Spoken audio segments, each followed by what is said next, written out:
ঢাকা বিশ্ববিদ্যালয়ের ইংরেজি বিভাগের শিক্ষক এবং লেখক, সাহিত্যিক এবং প্রাবন্ধিক সৈয়দ মঞ্জুরুল ইসলাম মারা গেছেন। শুক্রবার বিকেল ৫টার দিকে ঢাকার একটি বেসরকারি হাসপাতালে চিকিৎসাধীন অবস্থায় তিনি মারা যান। শ্রদ্ধা নিবেদনের জন্য শনিবার সকালে কেন্দ্রীয় শহীদ মিনারে নেওয়া হবে তার মরদেহ। ঢাকা বিশ্ববিদ্যালয় কেন্দ্রীয় মসজিদে জানাজা শেষে দাফন হবে এই শিক্ষকের। সৈয়দ মঞ্জুরুল ইসলাম সবার প্রিয় SMI স্যার। গত ৩ অক্টোবর কর্মক্ষেত্রে যাওয়ার পথে গাড়িতে অসুস্থ হয়ে পড়েন তিনি। পরে তাকে ভর্তি করা হয় হাসপাতালে।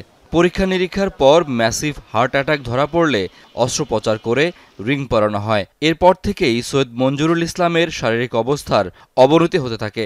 রোববার সন্ধ্যায় তাকে লাইফ সাপোর্ট দেওয়া হয়।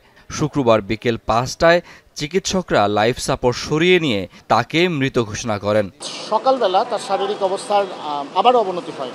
অবনতি হলে আমরা তাকে আবারও লাইফ সাপোর্টে নিতে বাধ্য হই এবং তারপরে আজকে বিকেল ৫টার সময় heart attack, heart failure, kidney জটিলতা এবং শ্বাস প্রশ্বাসজনিত জটিলতার কারণে উনি বিকেল ৫টায় শেষ নিঃশ্বাস ত্যাগ করেন।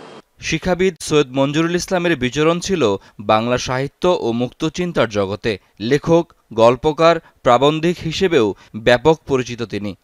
তার বেঁচে থাকবেন তার অজস্র ছাত্রছাত্রীর মাঝে, বেঁচে থাকবেন তার লেখালেখির মাঝে। আমরা তাকে ধারণ করব একজন সৎ, শুদ্ধ মানুষ হিসেবে। তিনি সকলের উদাহরণ হয়ে থাকবেন। মঞ্জুরুল ইসলাম শারীরিকভাবে চলে গেছেন, কিন্তু আসলে এ ধরনের মানুষের মৃত্যু নেই।